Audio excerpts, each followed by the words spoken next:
Welcome to the Cult Classic Horror Show. Every week, you can have the conversations you've always wanted to have about the films you love. Shut up!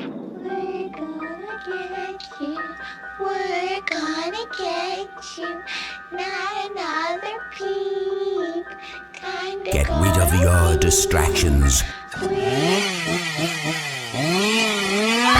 prepare yourself. Won't then lock your door. 5, 6, crucifix. You got a big surprise coming to you. You're not going anywhere. Welcome everybody to the Cult Classic Horror Show. Danny Bonin here with you. Scotty Bonin with you guys. We are the Blood Brothers and Carmelo Chimera. promoted, not joined by the Rob. It's too late for him. It's past his bedtime. All my fault. I had late night dinner with the family. He's been up since 5 a.m. I gave him the link. I said, join if you can. He's Please not do. Here. But who is here is a special guest in Rob's behalf.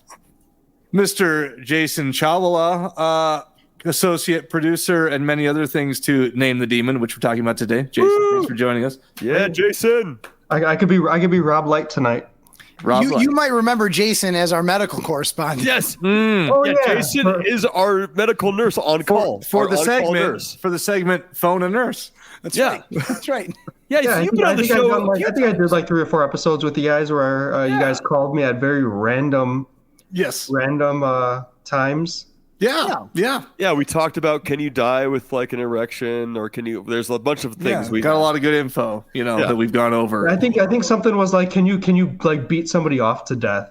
I That's think what, that was like, that's what it was. Yeah, That was yes, a good the one. answer was technically yes. You can send them into cardiac arrest. that's Yeah, right. that's right, true. I remember. I That's forgot true. what movie that was, but that was wonderful. Yeah, it's always a fun time. So, I just want to start us off by saying, we're talking about Name the Demon. This, just so you know, right off the bat, in case you don't want to listen to any more, this movie is coming out Friday. It is this Friday, October 4th, 2024, if you're listening to this later. Otherwise known as Demon Day. Demon Day, this October Friday. 4th. It should be on most major VOD streaming platforms. So anywhere you have to pay to rent a movie, although I believe it will be included with Amazon Prime. That remains to be seen. Our distributor was a little unclear on that, but Friday, I mean, it's, this is coming out. You're probably listening to it on Thursday. So tomorrow, please settle down, grab some popcorn, grab a whiskey, and Grab the watch. Bible. Grab Less the Bible. Less than 24 hours once you're listening to this. Watch Name the Demon. some Tubi. holy I know water.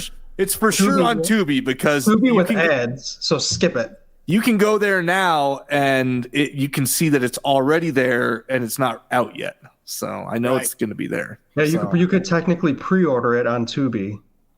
Yeah. yes, And I that's think true. iTunes is the other place. We're not sure about YouTube because we're only available for now in North America, but it'll be in Latin America soon, and the other territories are being negotiated. So I don't think it goes on YouTube until some of that's cleared up. A Spanish man will be dubbing my voice and Scotty's mine. heavy breathing.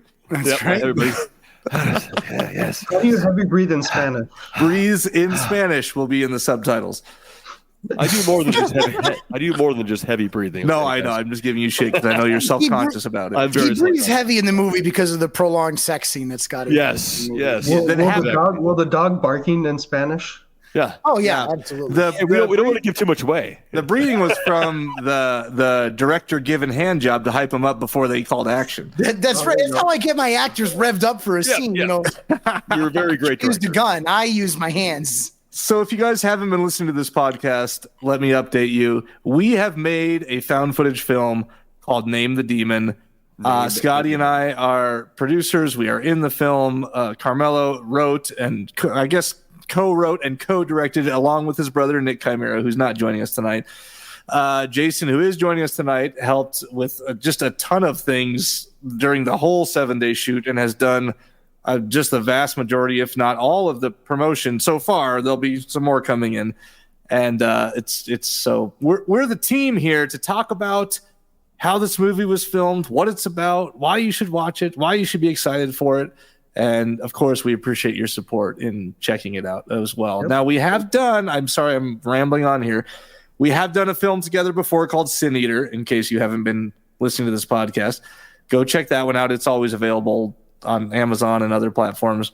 And then Scotty and I, with Rob, before we were graced with Carmelo's awesome presence, did a film called She Walks the Woods, which is another found footage film that you can check out. Then again, these are films that like produced by basically this podcast, you know. So right, this group of guys here. So Carmelo, give us the synopsis of this baby. All right, name the demon, baby. It's my usual job. So, and for everyone listening at home, we're going to keep this episode spoiler free so that you can enjoy the movie on Friday. Yep. But we will do a spoiler version of this later. We'll talk about that toward the end of the show, where we can get into more specific stories that would otherwise have ruined the movie. So I'll give you my spoiler free synopsis today. There you go. In Name the Demon, a desperate man calls upon a team of exorcists to help his wife, Anna, who is either suffering from a tremendous mental illness or might be possessed by a demon. And over the course of this 90-minute single shot found footage experience, the exorcists will have to face their own demons if they have any hope of saving Anna's soul. Ooh. Yeah. Oh, yeah. I love that. It's not bad, right? What a tease, man. I'm at the edge of my seat right now. Please tell me more. What the hell? You can't do this to me. Well, let me tell you about some of the characters. For starters, there is Father Gabriel Lucas. He's sexy. He's magnanimous. Oh, well. He's bald and iron jaw, and he's got that commanding presence in the film, you know. And well, thank you. Yeah, he inspires a lot of. He reminds one of Damien Karras from The Exorcist. Oh, of course. He's truly a beacon of light. Although he's pretty strong in his faith. He's strong in this. You know, Damien Karras is a little. That's true. Damien finds his faith. Father Lucas is resolute. I still feel honored that you gave me that compliment. That's still a great compliment. Yeah. I'll take that. Yeah. Scotty plays this character, by the way. Very stern. I play Father Lucas that. Well, I don't want to give that away. Never mind. I'm just very strong in my faith. Well, I kind of like this format of bouncing back with questions. Scotty, I want you to tell us, when you took on the role, what did you think of Father Lucas? And again, spoiler free, but what was your approach to this character?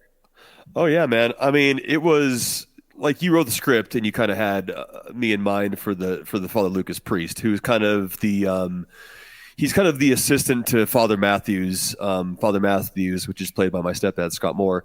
He's like the lead priest on this. But as I was reading through the script, man, I see there's chunky shit in here. And he has a lot of, he holds the camera a lot. He reads a lot of the Bible verses that happens within the possession, which is very important to the plot story. So I was very excited, man, when I was reading the script, and I'm like, and I've never played a priest before. So just getting into that and, channeling my inner like Father Karras from The Exorcist, which is one of my all-time favorite movies. Danny and I grew up watching that at a way too young age, and we're scarred for life. But anyways, that's why we love, possession stuff. But yeah, it was tough. At first it was tough because like I'm a Christian guy. I believe in God and all that, but no one listens to our horror podcast anymore now. But yeah. Damn it. Still, I love horror movies and I love, scary stuff and possession. The more bloodier, the better. So getting into it was good. It was actually funny. My dog had just passed away right before I came to Chicago to film this in the Chicago winter. And it really made me hone in and really get into the character and kind of like be emotionally attached to it. Took some time by myself in the corner of your house, and which we filmed in Carmelo's house, and you gave me some great notes and you told me to take my time and everything, but I really honed in and got down with Father Lucas and really became him as one, especially towards like the last half of the movie, which is where all the goods is. And really embraced it. I feel like it's some of the best work that I feel proud of myself about. Yeah, I mean, it was fun playing a priest with faith, and then with a lot of good faith, and then maybe getting knocked around a little bit by a possessed girl. It was a lot of fun. I want to make you guys excited to watch this, and that is part of what I love about this film. Is it has that real Ash at the end of Evil Dead vibe. It's these people get put through the ringer. I tell you what, it is a wild ride, and it's only amplified by the fact that it is, I can't stress this enough, basically a single shot film. Now there are a couple sequences in the beginning that take up about 10 minutes of the movie, if that, maybe 5 minutes, that are cut together. But then once this thing starts, the camera is not turned off. Now obviously we have hidden cuts because we did shoot over 7 days. We didn't do the whole film in one take. But you as the viewer will not be able to tell that this camera was ever shut off. It's just a single continuous take, and that only adds to the mayhem.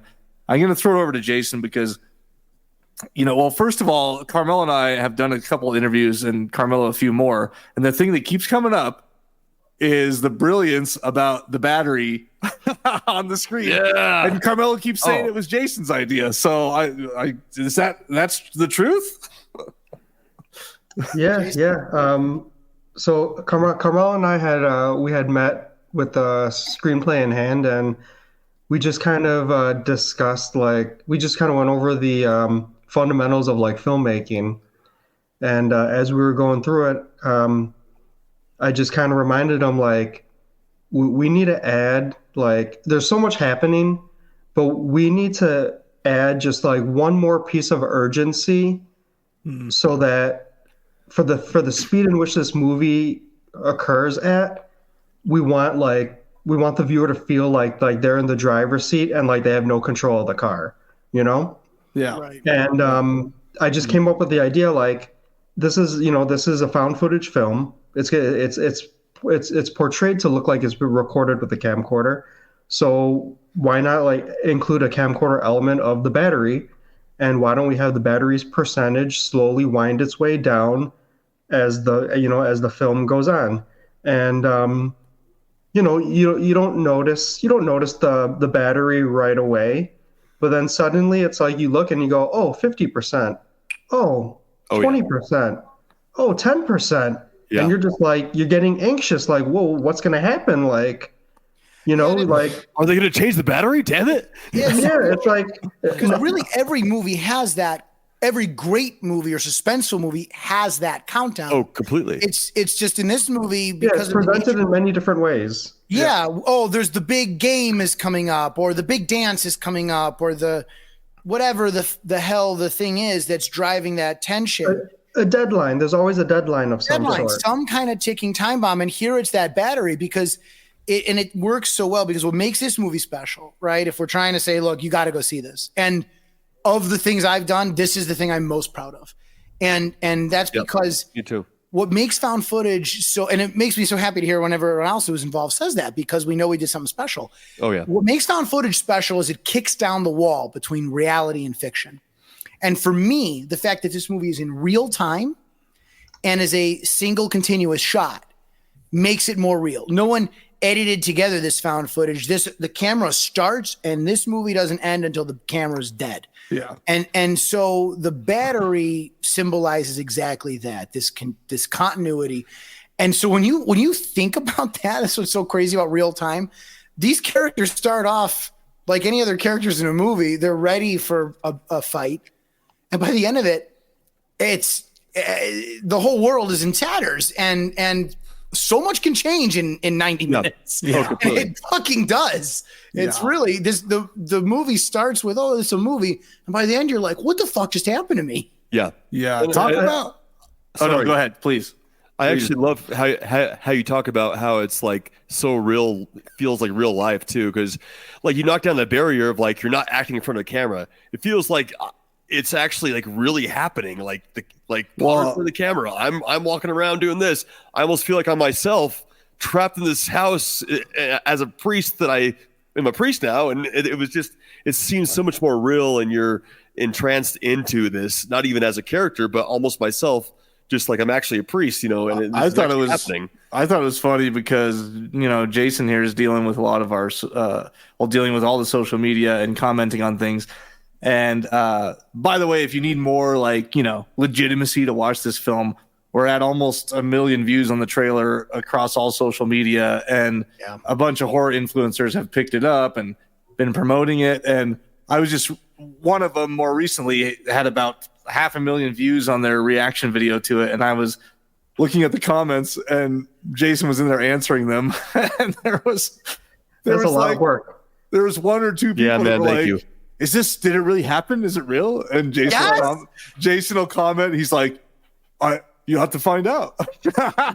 I said from the start, I said that what I love about found footage is sometimes I watch a great one and there's for just a second, you're like, wait, it is a movie, right?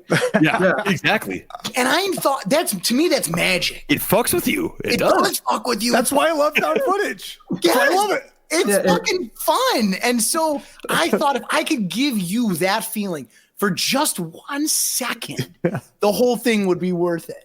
Yeah. Oh, completely. And then it was funny because Jason Potter, our cinematographer, he was on that Sledgehammer interviews, and he was saying the same thing. He's like, it's a lot harder than playing a character in like a narrative movie because he's running the camera. I gotta listen to that. He's talking off camera as a character, but he's trying to like be himself, run the camera, but he's playing Deacon John. And so he said it's just so much harder, but it feels like it's real life. Like he's actually putting in the work and playing a character. And he's like, it was knocking down that other wall, like, man, this is like real life happening. And he was generally like scared in your house, So it's like, I was too. I'm like, God damn it. It's dark in here now. I'm running around. I hear shit. Like, fuck, it feels real as you're an actor too. I think the viewers are going to feel the same way. I'm curious, Jason, now we've obviously caught up a lot on set and talked a bunch throughout the planning of this promotion. But I haven't really. Do you even like horror movies? Like, are you into horror, or were you just sort of pulled in on this and wanted to be a part of it? No, I mostly got pulled into this. I'm a casual horror fan. Like, Friday the 13th and Nightmare on Elm Street and Halloween, and it wasn't like until like Carmelo asked me to be part of this project where I started like doing a deep dive into like I got a Shudder subscription. I started like watching all these random movies, and I started like watching like all these random horror movies, and I started like nitpicking them and picking out details and saying, okay, we could include this, we could include that. And I think that works out pretty well because it's like I have a completely different like pair of optics when it comes to watching and understanding horror films, almost like a science. I pull out like mathematical details and then just plug them into what we're doing, to further strengthen like the message we want to send, No. And you probably have a lot more of appreciation for it when you're pulling night shoots with us in Chicago during the wintertime. And goes into it. Scotty, you said something that I want to talk about too that I love about found footage. And that's because the thing I love about this podcast is that it brings people together. We promised everyone the conversations you've always wanted to have about the films you love. Hell yeah. So even as we're sitting here trying to tell you, hey, look, Name the Demon's going to fucking rock. You got to go see it. I still want you to feel like you've left this episode with, hey, this was fun. I love found footage. Mm-hmm. And so this is something I want to share because Scotty said, look, you feel the audience is going to feel it too. And I think Scotty's genius for saying that because what you get in a found footage movie that you don't get in most movies, only rarely, is the movie's first person. The cameraman is a person. The cameraman is a character in the movie. So you as the audience are transported into the film in a way you just aren't in any other kind of movie. You're when the film, when you're looking around the corner, when you're trying to creep through the darkness, it's you because you're watching what the character's watching. No other format does that unless it's a deliberate, shot. And when it's done, it's unusual. In found footage, it's what makes it work. Yeah. And what makes it so special about like this film is like when you watch a movie, you'll see the characters engage with each other, and when they often encounter a dilemma, you're saying, oh, they should do this, oh, they should do that. But in Name the Demon, with every dilemma, as a viewer, you catch yourself saying, we need to do this, we need to do that. And that's what separates this movie from a whole lot of other movies, is the viewer becomes part of what's going on. You know, you become so invested in what's happening on screen that you're an unwritten character that's also there along with what's happening. Talk a little bit, Carmelo. Totally. Now, we'll probably, if you're listening to this episode and then you listen to our commentary, and if we start to go into some behind the scenes stuff here, you'll probably hear some repeats, and that's fine. Sure. But before we get into maybe some of that, Carmelo, without as spoiler free as you can be, get into the lore a little bit of this, and then how you research that, and then talk about like what happens up in that room now, because I think people are going to be interested about that kind of shit. Because this isn't all fictional. I mean, this is some serious shit. And that's intentional, right? Because once again, if the goal, you have a different goal with different films, right? And with Sin Eater, I did something that I wanted to do that was very cerebral, but the criticism that came to me was, well, it's not as very scary. Yeah. And I thought, well, tension and suspense is scary to me, but fine, you want horror, I'll give you horror. Yeah. And so the goal with this movie was always, how do I do it as scary as possible and as real as possible? The found footage obviously helps. Then we talked about real time. We talked about continuous shot. Mm-hmm. The lore was the next piece, because there is real lore in this movie. In fact, when we did the Chicago premiere, the last question I got was, are exorcisms real? I remember that. Yeah. And I'm like, the fact that anyone would ask me that question, right? It's like, like someone trying to ask me, is God real? Is the devil real? I'm like, I am a philosopher by somewhat education. I'm not like qualified to tell you if God is real.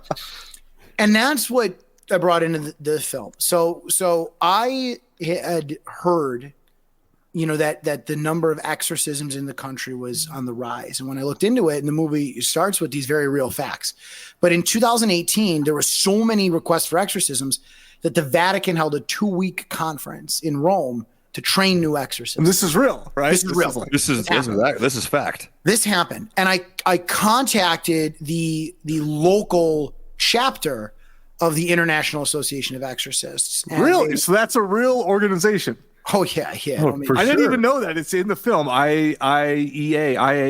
Yeah, that's right. And there's a branch not far from me in Chicago. Really? Yes. My mind is blowing right now. That's what makes this movie so I didn't know that freaky. The IAE That's was what makes real. this movie real. That's what makes this real. A real movie. This I didn't know that was real. All right. And on the more boring side, but to me was fascinating, was we always ask ourselves this with found footage: who cut this shit together? Yeah. And why are they filming it? And even when it's a movie, if you're gonna get the magic moment where I fake you out and make you question reality, if I'm gonna capture the magic, I gotta answer, why is it edited?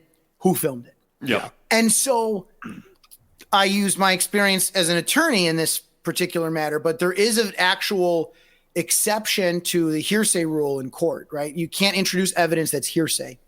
But if it's a business record, if you keep the same record all the time, it's an exception. You can put that in court. It's not hearsay because there's some reliability to doing it consistently. And it occurred to me that the Catholic Church could ostensibly be recording these exorcisms as a business record because people get hurt all the time in exorcisms, right? So to prevent lawsuits, to cover their ass, they could film it. In fact, they would have to, and they'd have to film every one of them. It's mandatory evidence. In order to be evidence, they would have to film every one of them. Yeah. And otherwise it's hearsay. It doesn't get admitted as evidence. And so I thought it's almost so boring that it's like it has the ring of truth because it's boring. Yeah. But that answers the question: why would anyone film this? Yeah. Why didn't they stop filming it? But that's the evidence. the perfect answer to like, this is why they're filming it. There's no question from the viewer, like, why the hell are they filming it? You explain it right in the beginning of the film. And it's like, okay, so you contacted your local chapter of the IAE. I did. And were not interested in talking to me. Really? They were too busy because, as the movie points out, also real fact, there are thousands of requests for exorcisms every year. Crazy. Thousands. God, that's insane. Are exorcisms real? I can't say. Are there a lot of people out there who are hurting and who are in pain? Yes. Requesting them. What? Sorry. I mean, there's a lot of people out there requesting them. There's a lot of people requesting exorcisms. That's for damn sure. And even if you didn't believe in any of this stuff, the placebo, our nurse will tell you, the placebo effect is responsible for up to 1/3 of the effectiveness of the medicine you take. So who's to say that's not real? If your mind has opened you up to some otherworldly entity and your mind shuts the door because of the belief in the power of an exorcism, what's not real about that? Yeah, exactly. You know, I mean, right? Seven Kings of I think we've seen that in a couple exorcism films, right? Where it's like, well, if they believe they're being exorcised, then maybe the problem will go away. Yeah. Right. So, And- but what? Sorry, go ahead. Yeah. No, I was just gonna say, if you have something to say on that, that's great. I was just gonna delve deeper into. Yeah, please. Like, let's get into. Obviously, we have the demonology book in the film. I mean, that's real, right? Is there any realness to that? Is there any like the seven? Good question. Kings of Hell. Somewhat. So there is a lot of mythology around demons and angels, and interestingly, like a lot of it's considered canon in Catholicism, but it's not in the Bible. But still, people treat it like it's real, and so there are two books, two famous works, the Key of Solomon, and the Binsfield's Guide to Demons, and that lays out this entire hierarchy that there are 7 kings of hell, each one representing one of the traditional 7 deadly sins, and the sort of secret theme to all my movies is that each one so far has been about a different king and a different deadly sin, right? Sure. Sin Eater, if you've seen it, is about Azazel and is about gluttony because it's a lot of oral horror, a lot of close-ups of mouths and eating and things like that. Yeah. And this movie, I won't give it away, but the demon responsible for this also is associated with one of the 7 deadly sins, and it affects each character. Each character has been affected by this particular sin. Pay attention, viewers. Right. And that's all real. I mean, it's real in the sense that it's been written about since medieval times, Sure. you know? And so it was written. And is that where those? Is that what those like the Binford? Is that what that dates back to? yeah, I mean, Binsfield's is Or like, Binsfield's? Binford's like a fucking construction brand. I don't well, even now know. you've got me worried. I'm saying it wrong, and I'm going to get like ripped apart by It's the been fans. something. That good old toolbox Binfield. Yeah, Binford, right? But this kind of lore goes back, I mean, centuries, right? Yeah, I mean, it's ancient. I did check. It is Peter Binsfield. Thank God. Yeah. And it Binsfield. goes Okay. back to 1589. Wow. Okay. Right. So this was like a monk or something writing about the proposed 7 demon kings of hell, right?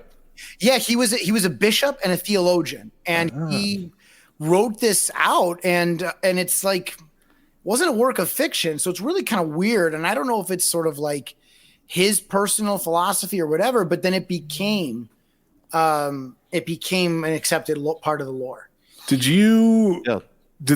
So this text like exists somewhere? It does, and the demons in it and the principles in it predate Binsfield. So, for example, the demon Azazel, who was the focus of Sin Eater, predates Christianity.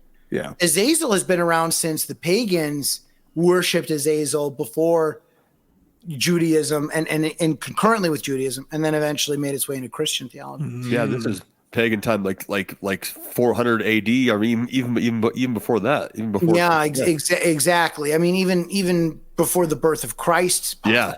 Right. So so in the film, Father Matthews, the sort of the leader of this exorcism crusade, Right. Scotty plays Father Lucas, who is somewhat the assistant, but then and then you have Jason Potter, cinematographer, jack of all trades, editor.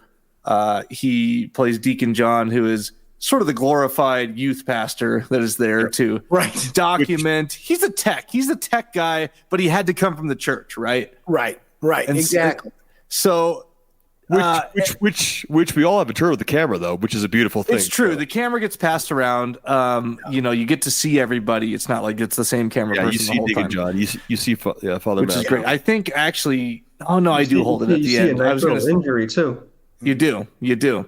But anyway, so Father Matthews, and you'll see it in the trailer. The quote that I'm so used to hearing now from the trailer is, when I get the call from the bishop about an exorcism, It's just played by I Scott bring the Moore. same. I have my briefcase, which basically bring the same thing to every exorcism. That's where it ends in the trailer. But then in the scene, he pulls out all these things he takes to every exorcism. And yeah, one of them is this book of demonology that we had made, right? There was a real version that Carmelo and Nick had made that I believe you just sort of masked like a real book, right? So it's actually a Bible. It is nice. it That's a is huge a Bible. giant, very, very old Bible. Like it was when I found it, I was falling apart. I'm like, this book has character.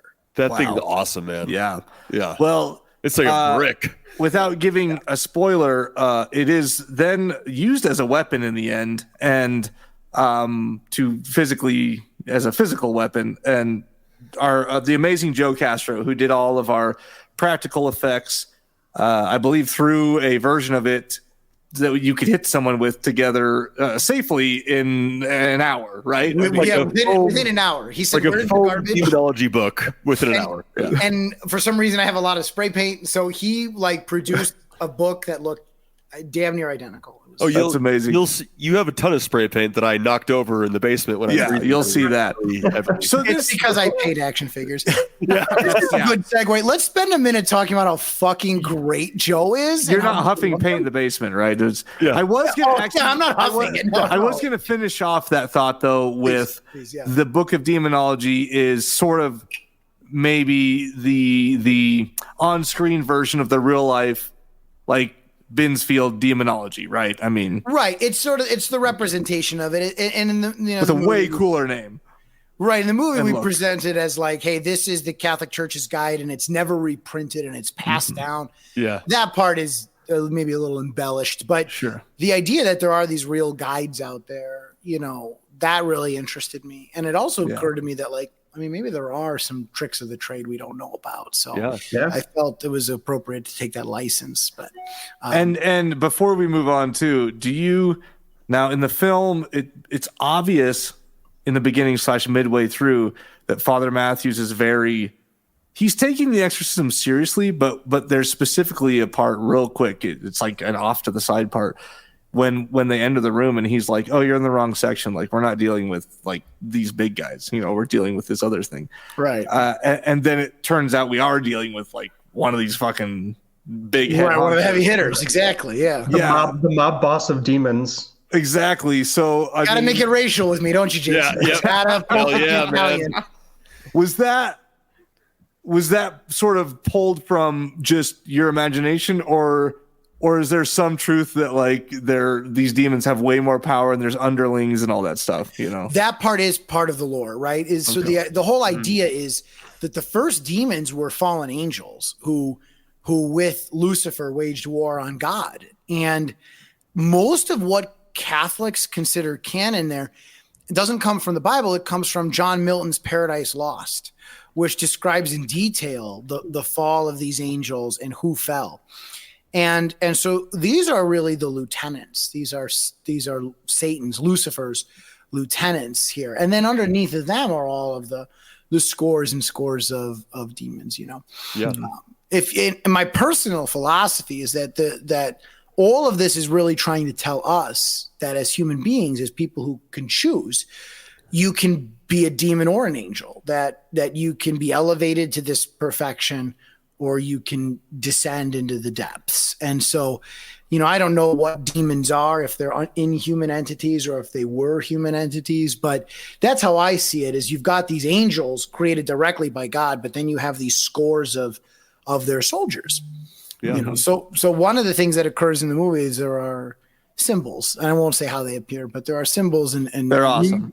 Yeah, they work really great. yeah. Thanks to Greg Lynn for that. Symbols and numerology, all of which is really associated with the demons we're playing with here, and it has to do with how many legions they command. That's what those numbers mean.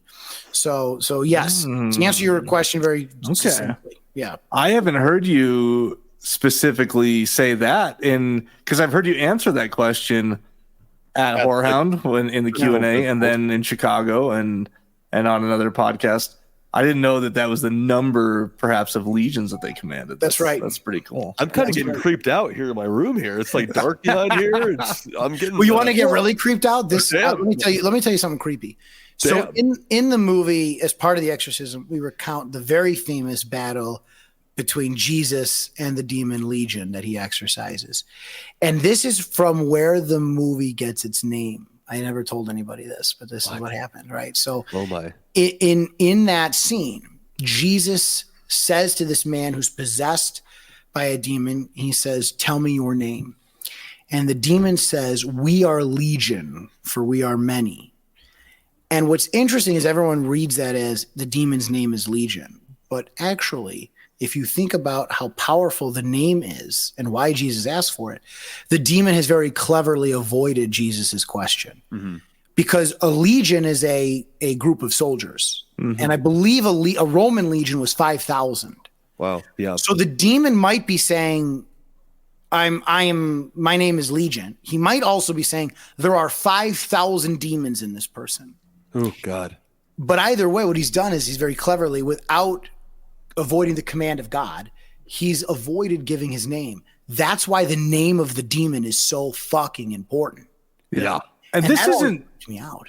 This isn't new though, right? God, I mean, I think we've seen well, first of all, I've said this on a couple other venues that we've talked, is that we had made this film and then sort of soon after, not very soon, maybe a year later, the Pope's Exorcist came out and I watched it, and a lot of it shared a lot of the beginning titles. They were using a lot of the same facts and lore.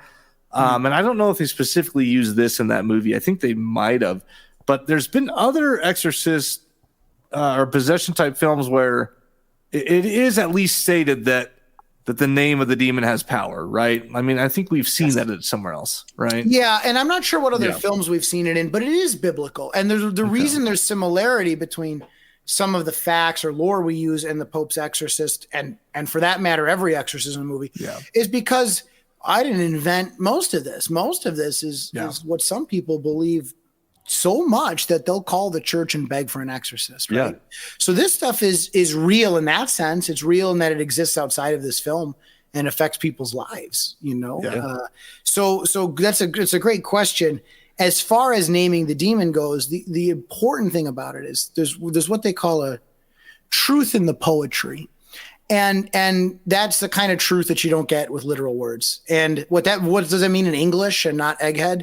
What that means in English is the first fucking thing you have to do if you want to solve a problem is identify the problem. Yeah. And again, our medical correspondent will tell you, what's the first thing you've got to do if you've got a sick patient? Diagnose herpes. Right? It's herpes. Right. Oh, yeah. Your patient has raging herpes. You have to diagnose it, right? I know the name of the disease. The name of the disease. The name of the demon is herpes. Name the herpes, the sequel. Yeah. Name the herpes. That's exactly what you do. You diagnose the illness. You can't give me medicine if you don't know what the fuck is wrong with me. You got to name what the illness is. That's why you got to name what this demon is. Yeah. Yeah. So all my philosophy is just trying to say, look, there's something really true about this idea that you cannot overcome an enemy or a disease or a demon without knowing what the fuck it is. That's true. Completely. All right, you can talk about how figure out this movie. No, go ahead, you guys. Yeah, someone picked up the ball and talked about Jason. Tell me about Joe Castro. Yeah, Jason, how did you? How often and what were your interactions like with the amazing Joe Castro? Joe Castro is very particular about his craft. And it shows in the quality. It does. It does. Yeah. So if you guys don't know, so Joe Castro is a big name in the B movie horror effects space, and he's been working for like 30 years. Yeah. And he's just amazing. I think he's got like under 200 movies under his belt now. Something like it's just like a comical number. It's like 200 movies. Yeah. It's crazy. Yeah. And he's just the type of guy, he's on set. You have planned for a lot of things. But then besides those things, he's sitting there offering suggestions of other cool shit he could whip up real quick. I mean, some of the stuff that he just had for ideas, like some of the effects, I don't want to give it away. They were just things that you're like, yeah, do this. Let's see how it looks like. And he'd do it. Like, yeah, that looks great. And like, he didn't have to over-explain it because we just trusted him. And some of it was just his ideas on a few things. I mean, obviously, he's like an on-set MacGyver of special effects. Like, he can you give him an idea and he'll be like, yeah, sure. Do you have like a bar of soap, a fork, and like a paper towel roll? I can make a carburetor. Yeah. Right. Yeah, he is. He really is. And that's what makes him great for this kind of a film is where a lot of people are wearing different hats, and it's a micro budget. You need people who are creative and scrappy and willing to roll with it and figure it out and get it done on the fly. Sometimes he did a lot of preparation. There's at least one effect in the movie, which you all know what I'm talking about. I won't name it. I think it might be briefly in the trailer, but he prepared that at home and brought that through TSA, and how that man can still fly across the United States is beyond me. I know. Oh my God. You had everything planned out. You had all the effects planned out. So he did all that, but there was a little more. Then there's stuff like the book or whatever that comes up, and we're amazing. Like, shit, we didn't really, totally solve that problem. And then he solved it. Well, did he end up shipping some stuff to you beforehand or at the time? I don't remember if he shipped anything. He showed up with like gigantic cases that included like prosthetics and all sorts of stuff. Yeah, which he then left at your place, right? No, he took his stuff with him. Yeah, we back to your car. I sent back with the camera equipment. Okay. Sorry, do you still have the prosthetics?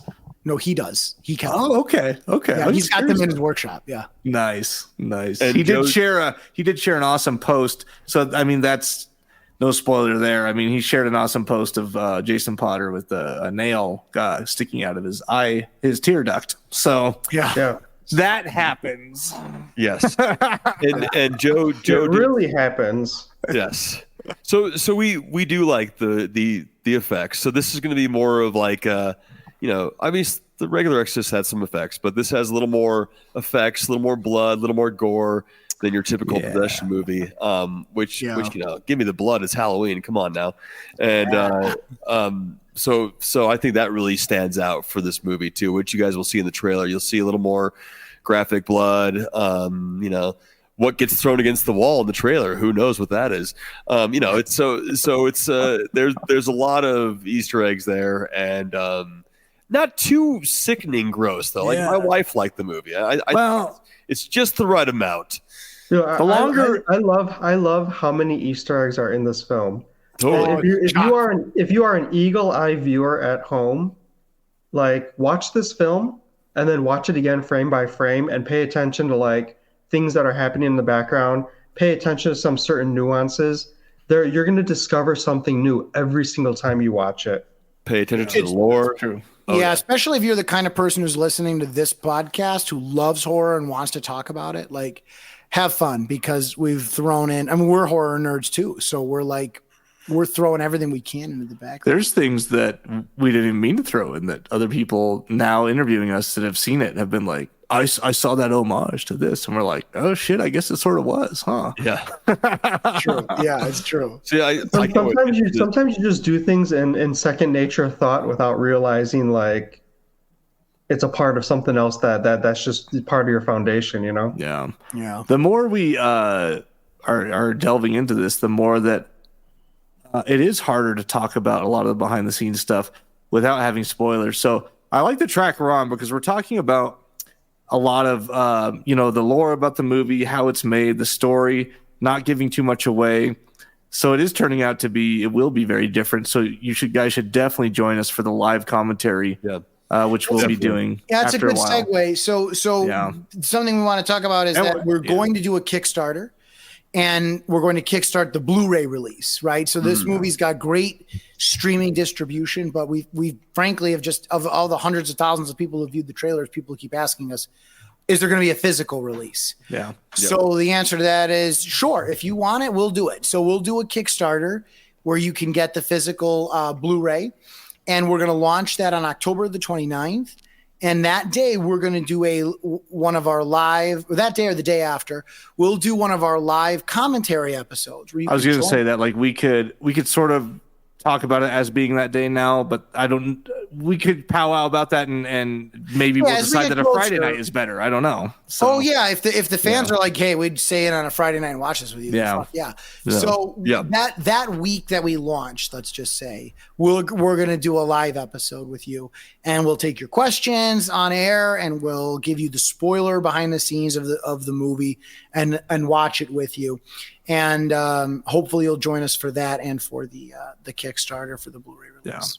Yeah. So what I was getting at is that episode where we will physically sit here and watch the movie, provide a live commentary to it. So, we'll say, hey, hitting play right now. And then you can watch it on your streaming platform of choice while we hit play and we're watching it together. And we will then probably talk about a ton of behind the scenes, like how we did this shit and what was going on. And we got a lot of funny stories and, things like that. Maybe Carmelo can go mobile with his laptop or phone and be like, we were standing in that room where he's standing. If the viewers are watching on YouTube, I mean, in the room you're sitting right now. That's true. Well, that very room is in the movie. That's true. That very room. I do want to, because we didn't really get there yet. Carmelo does say some shit's been going on in his house since we've been filming there. Oh, talk about Joe Castro and Jason Potter both stayed in the house and so there's been some shit. I don't think they experienced anything though, did they? They didn't experience. No. To my knowledge, no one experienced anything while they were here. It started after. Since the movie. On the third floor of the house, where I don't go up alone anymore. Ever. So you don't go up there. No, like rarely, especially at night. Not I alone. slept up there when I visited, like not too long ago. You might have been my guinea pig. I did warn you it was haunted. I was with my wife. Yeah, we were both up there. I had a partner. Right, that's right. They couldn't hear the ghosts moaning over the sounds of their playing Scrabble. Anyway. Yeah, exactly. We had the buddy system, the Butty system. Butty system. Anyway, the lights in the third floor will regularly turn on and off on their own, and we will. I'll come home and I'll look and I'll see, oh fuck, like the lights are on. Who left the lights on? And it's just and you and Christine are like, none of us turned the lights on, and we weren't up there. Yeah, she texts me sometimes. I'm out a lot, and she'll text me like, "Did you leave the light on upstairs?" I'm like, "Fucking, it's the ghosts again, man." So I went up there. About a month after we filmed with holy oil, and I blessed the third floor with the holy oil. You really did that? I sure fucking did. It's seriously. In fact, my uncle called me the other day. My uncle studies demonology and has studied it profusely over the years. He called me up when he saw the trailer to the movie, and he's like, "Hey, I just saw the trailer for the movie you made. Did you go up and bless that room? Because you gotta go do that." No shit. No shit. Bless him with holy water, light some sage. He's not fucking around. In fact, I want to put him in the next fucking found footage movie we do. It's fucking great. Dude. But yeah, it's awesome. Did you say some stuff was going on in your closet, like your room closet or something? Or was that just upstairs? Was it just the upstairs? You're thinking of the story from Sin Eater. Something insane happened to me for real. Well, you're saying that was in the house you stayed in, right? It was not my house that the Sin Eater event happened, but it was an ex-girlfriend's house that happened. Oh, you're talking about like the sleep paralysis type thing. Sleep paralysis. Right? Yes, that's it. Yes. Okay. But when we filmed Sin Eater, you stayed in the house we filmed it in, and you were like a little paranoid there, but it ended up being like just the like owner of the house, right, or something. Yeah, it was the owner of the house, and he acted like, "Who the fuck are you?" And I'm like, "The guy who rented the house." Like, the guy who paid you good money to be in your and cleared it that I can stay here in your house. Right? There's a fucking movie going on. There's cameras everywhere. Like, are you not sure who I am? Yeah. He looked at me like you. I was like, "Who are you?" And I'm like, They know I'm staying here. Yeah, like, cool story, bro. Like, could you have introduced yourself like a normal human being? Like, I remember that. Yeah. Oh my god, it was so scary. It was the middle of the night, and I heard the footsteps, and I was like, "What the?" I'm just grabbing. Yeah, that would freak me out. We're filming a horror movie. You hear footsteps, upper level. You can't. It's fuck. But I'm finally the next one. I finally get to go into the woods. I'm very excited for it. I know, man. And we were, and Scotty and I were there once, a lot less prepared, but still had a great time. So I know we're gonna have a really good time. We're gonna have a fucking blast the next one. Yeah, we are. Yeah, go for it. I was just gonna say we are gonna make another film.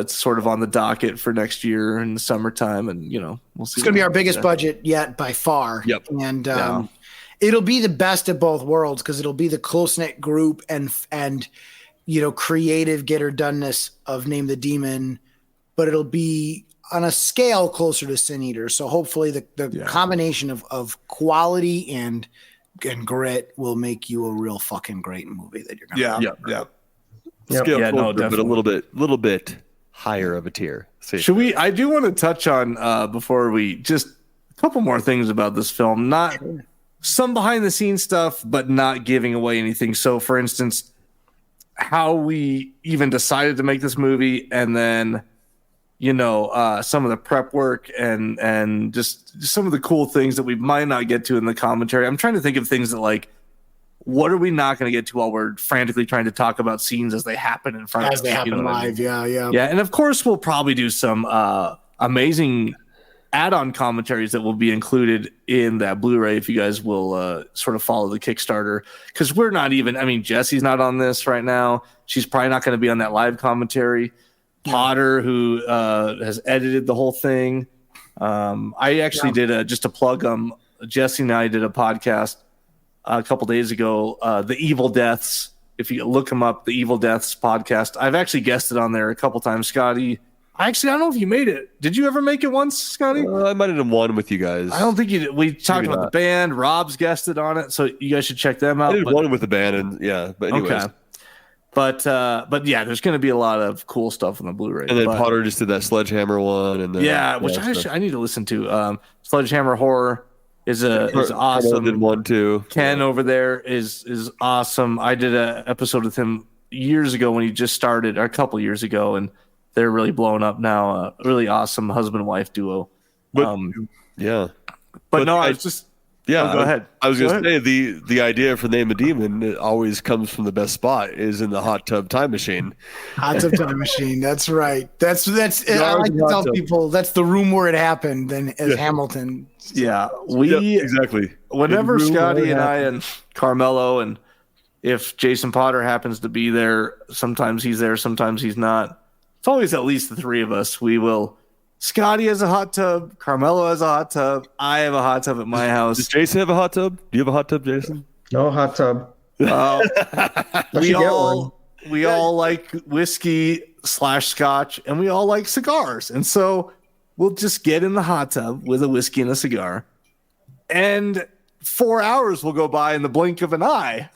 It's just gone. You just teleport to another day. It's true. But that's where you came with the idea. I know we were in Colorado in my hot tub for Bruce Fest or something. I don't know if it was that time or if it was. Was it Bruce Fest or was it even earlier? I don't know. Or was it after the Sin Eater premiere? It was recently after Sin Eater. Maybe it was the Sin Eater Denver premiere or something like that. That sounds right. I think that's right. Yeah, it might have been that. We were literally in the hot tub, and we were just talking about what's next? What do we do? And Scotty and I had done a little bit of work on some larger productions that we weren't creatively a part of it all, just as actors. And we're like, well, maybe we're just stick with, I don't know. And blah, blah, blah, blah. And tipsy, smoking a cigar. I think I was like, well, we didn't really nail it with She Walks the Woods. And so I'd probably do a found footage possession movie if we had a good script. Yeah, like a scary found footage. And then Carmelo's like, well, I think we can make it scary. Carmelo's like, yeah, we can make it happen. But, then we moved on to a different subject. And I think it was might have been 3 days after Carmelo got home. He's like, oh, here's the outline of most of the script for that found footage possession film. That's right. I wrote it on the way home. I used my notes app on my phone to outline the entire movie. And then Nicholas and I just pounded the fucker out in a week. Yeah. And I was like, here's that script we talked about. And they were like, what? And I'm like, and we're like, well, I guess we got to do it. And then after you were hearing some of the senior stuff, you were like winning. I'm like, I'm going to make this really fucking scary. And you freaking did, man. So. Yeah. We talked about, we were talking locations and stuff. At first we were going to stick with Colorado again. That's just where Scotty and I are based. And then Jason Potter is based here as well, and then Jesse, who's been in a few of our films, and just sort of our network. But we didn't really have the perfect location. We were talking about maybe Scotty's house for this only because it was perfect for this single shot I wanted that we got at Carmelo's house. But yeah, Carmelo, you were like, oh, we could do it at my place. well, we were looking at renting places here in Colorado, some older houses, renting in Chicago, and then like we went to your house for the Cineater premiere. Like, well, let's just do it here, man. This is perfect. Yeah, Nicholas actually originally suggested my house because he was like, "Man, we can rehearse every shot." That helped. So important. So important. Yeah. I think what really made this. I mean, obviously, you came to Colorado and we shot Cineater, and it was shot very well and very on time and very on budget, and it was scheduled, but. So it's doable even if you're coming here. But what helped with this film, was having your you had access to your own house, of course, unlimited leading up to the film. Right. Nick was there. You guys were able to rehearse all these shots. You were able to map everything out. And I think it just made everything so much quicker when we film it. We showed up as actors and producers, whatever, and like you guys had everything planned out to the T. We just showed up for work, and you guys knew exactly the vision. Like you and Nick and Jason too. You guys had that vision of like exactly what you wanted, and it was so easy just to hop in there and do it.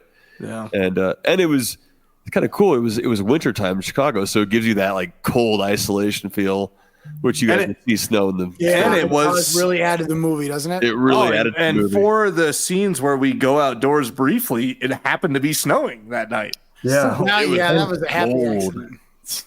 Yeah, it was awesome. So it's one of those things you like can't, especially on a low budget, you can't plan for. So, you make what you can, and sometimes those moments of luck and improv are where the magic happens. Yeah, exactly. Yeah. Yep. There was a lot of lightning in a bottle moments, and we certainly capitalized on every single one that was presented to us. Oh, for sure. We did. One of my favorite shots in the movie, I won't ruin it, but it's in the trailer, and it's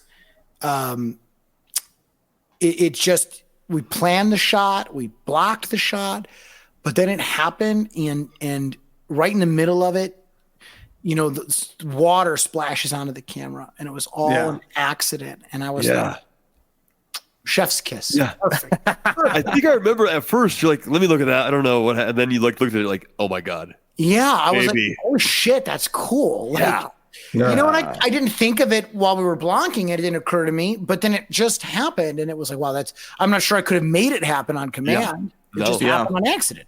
So, and there's some technicalities that that are different when you're working with the found footage. Obviously, there's a lot of things that are more simple, like specifically for this film, we went like super raw dog. I mean, we didn't use sync sound. We didn't have a sound person. We used all in-camera sound because that's how it would have been, right? Yeah, to make it more authentic. Exactly. Yeah, we didn't use like a lighting team because that's just how it would have been. Raw dog is the only way I do it. So of course. We raw dog each other all night long, 7 days straight, night shoots. That's right. Yeah, one shot. But what the other thing that someone who's not a filmmaker might not think about is making sure you're capturing what you want to see, because when you're doing found footage, I'm trying to remember what we had for this.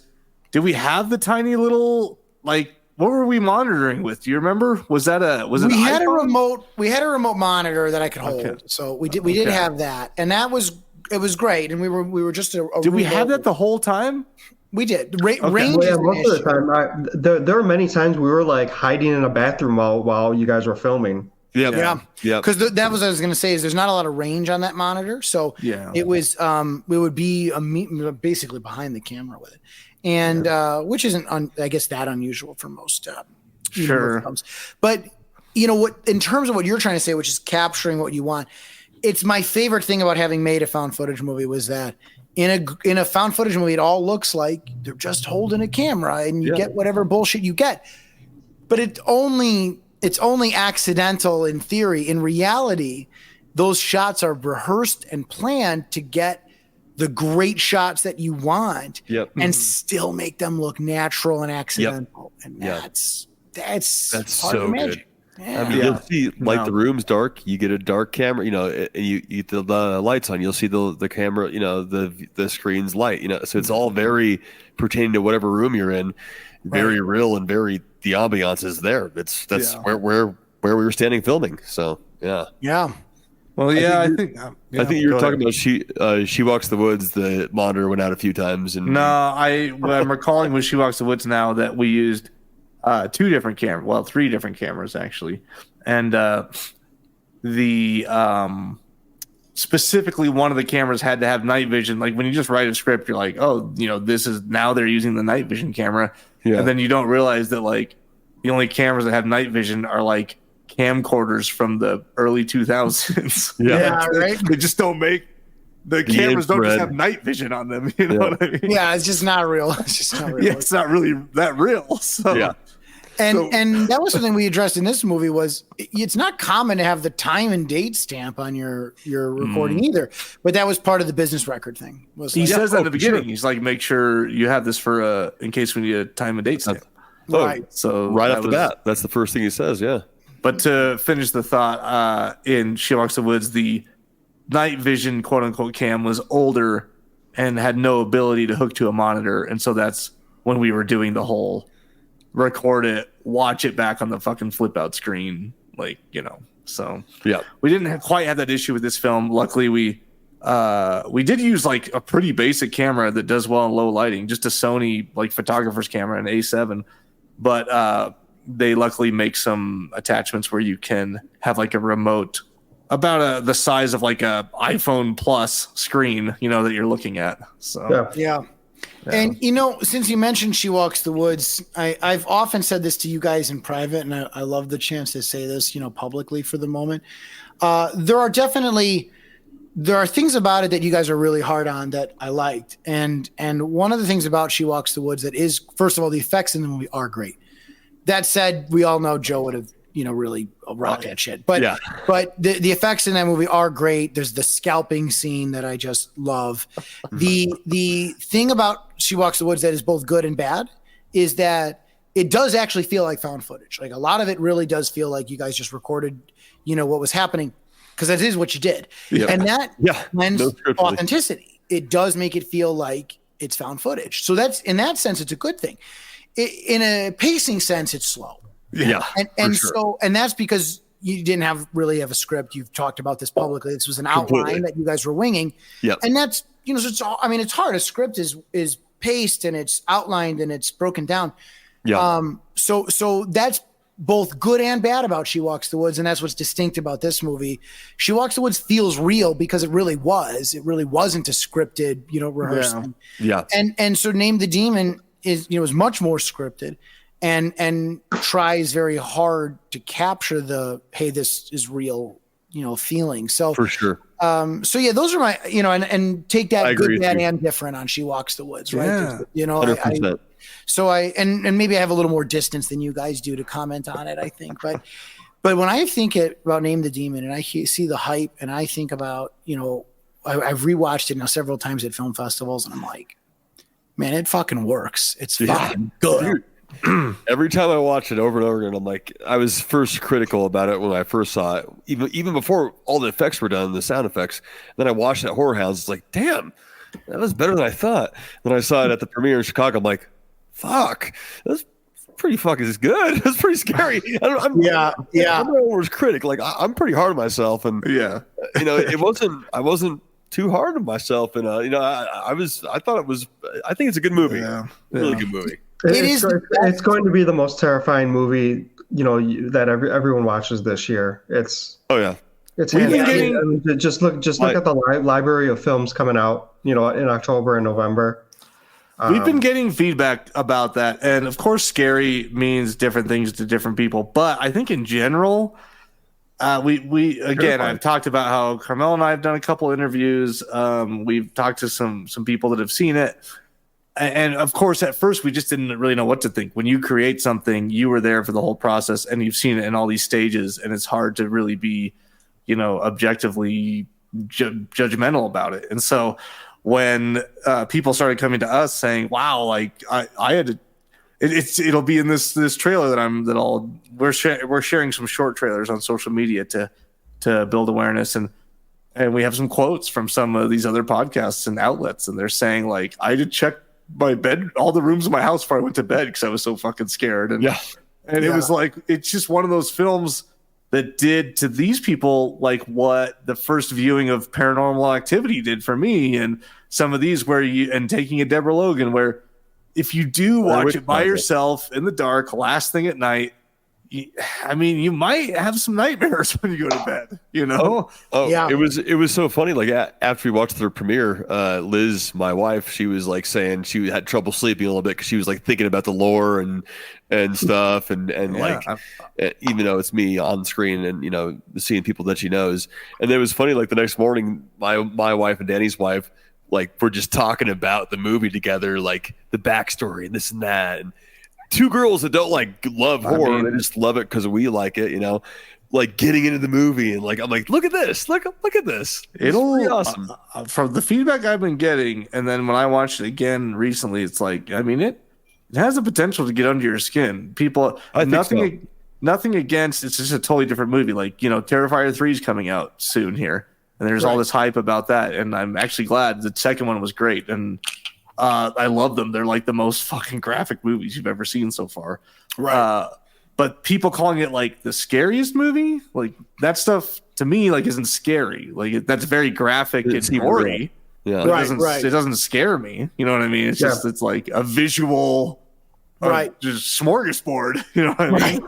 Well, yeah, for guys like us, those kinds of effects are cool for entirely different reasons. Like, oh fuck, look at that. That looks so real. Oh, that's so nasty. Like, I've never seen. God, on your recommendation, I just watched In a Violent Nature. And, the fucking pulls her head through her. That's exactly what I was fucking talking about. He fucking pulls her head right through her chest. And I'm like, I've never seen that before. I haven't either. That's new. Right. So you were watching it, right? And you were like, after the first couple kills happen, you're like, are they not going to show anything? And then like that kill happens, you're like, oh, they're showing everything. Yeah, they were just building up. But for that whole movie, which I fucking loved. Yeah. But I wasn't scared. Yeah, you were scared. The last 2 minutes, I was very scared. Other than that, I wasn't scared. But you're not going to bed with nightmares because of the kills. Exactly. Yeah. But you make what you know, you make what you love. Name the Demon scares me because you've heard me talk about it now for this hour-long show. This shit's real to me in some important. It's very, very real. That's what makes it scary because like when you see In Violent Nature, when you watch like Paranormal Activity or something like that, it's like it's so outrageous and over the top. It's like, well, what is there to be I would put Paranormal on the same plane as this one. Like that's the shit that freaks me out. But In a Violent Nature, it's not. It just requires so much suspension of disbelief for you to for you to be invested in it. Whereas Name the Demon, it doesn't require you to suspend any belief because it's like what you're watching is very, very real, Yeah. And the found footage helps. It's happening in a house that looks like your house, in a normal family's house. The characters are your neighbors and friends. It's like, it's happening in the house next door right now. It feels that way. It's very real. Yeah. I love a lot of the comments I see on Instagram and TikTok in response to the trailer. A lot of the comments are, is this real or not? Was this real footage that they put together, or are these actors? Yeah. And there are definitely parts of it we want to hear. Yeah, I wanted it to look like a snuff film. I wanted you to look at this and be like, that this is a Serbian film. Yeah, why did you send me that? I don't want to see this. Why am I watching this? That's the sense I wanted from some of this. And some of the scenes are shot in such in a kind of a bizarre and kind of long way. And it's intentional to make you feel like, this camera was just sitting there while this fucking thing happened. Dude, and it's fucking hard to watch. Yeah. That's why Paranormal Activity. That's why Deborah Logan. That's why Blair Witch from the beginning. All those get me. And this multiplies that, amplifies it even more. So, yeah. Well, So you guys, I think that's pretty much wraps. I mean, up. we've got over an hour. We could keep talking, but we don't want to give away too much. No, we don't again, want to give away too much. Again, we've Carmelo and I did a podcast. I did one with Jesse where we talked for an hour and a half or more, and most of it was behind the scenes spoiler stuff. And so we could that's a whole nother thing that we will have on our live commentary and we will have on the Blu-ray. There's so much more to talk about how we did certain things, how the effects were pulled off, stories pertaining to those takes. Yeah, and to that, how we all get very hurt on screen. Right. Yeah, if I get very hurt. Danny, if you don't mind, put the link tree in the show notes so that everyone can stay up to date on where they can stream and when the Kickstarter is live, and we'll put all of that in the link in the show notes. Yeah. So there'll be a link tree there. You click on that link, it'll take you to a page that has further links to all of this. It'll say like Kickstarter, streaming here, and you'll be able to see that. So yeah, we really appreciate if you guys would check out the movie on Friday, or at least the opening weekend. 4th. Yep, Friday, October 4th. Yeah, yes. And let us know what you think. Just share it, spread it around. Let us know what you think. We'd be forever grateful, and I'm excited for you guys to watch it. Yeah, because we're here because you guys, your support means so much to us, and we wouldn't be here without you guys. So thank you so much. As far as upcoming episodes, we already talked about we'll be doing a live stream around the end of October, but we'll still keeping to our normal schedule. We'll have another episode in a couple weeks in the middle of October. Yeah, that is to be determined. We haven't picked up the movie for that yet. So we'll probably have a normal episode in the midst, and then we'll hit you with this live stream at the end of October. Yeah. So, it's spooky month. We got to keep it going. Oh, yeah. Halloween season, baby. Yeah. Maybe we'll even be able to I'm looking at the calendar. Halloween's on like a weekday. It's on a Thursday. Yeah, it's on a Thursday, exactly. Yeah, you guys will probably all be busy if we try to do a live stream on Halloween. I don't know. Right. But that's why I've thought to avoid. That'd be pretty cool though, maybe isn't our film gonna be shown in Times Square on Halloween? Well, the little ad, the little we'll have an ad in Times Square. Little ad advertisement, just a billboard. So if you're in Times Square on Halloween. Yeah, it's like 88 times for a few seconds throughout the day, right, Jason? 15 seconds, 88 times in 24 hours. Yeah, in the middle of Times Halloween. Square on a 15-foot digital screen. All right. Yeah. If I saw that, I'd go home and watch it. I'm going to watch that. We hope. All right, guys. Well, catch us in a couple weeks. We'll with I guess a surprise movie. Maybe we'll announce it in the group, but we'll be covering a normal film, and then the episode after that we'll be doing this live stream. So plan on joining us live and commenting, and we'll be fielding comments and everything as we watch Name the Demon on one of the streaming platforms. So, all right, guys. Thanks for joining us. We'll catch you next time. Thanks, guys. Good night. Don't you blame the movies. Movies don't create psychos. Movies make psychos more creative.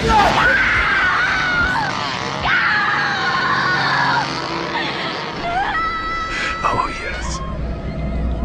There will be blood.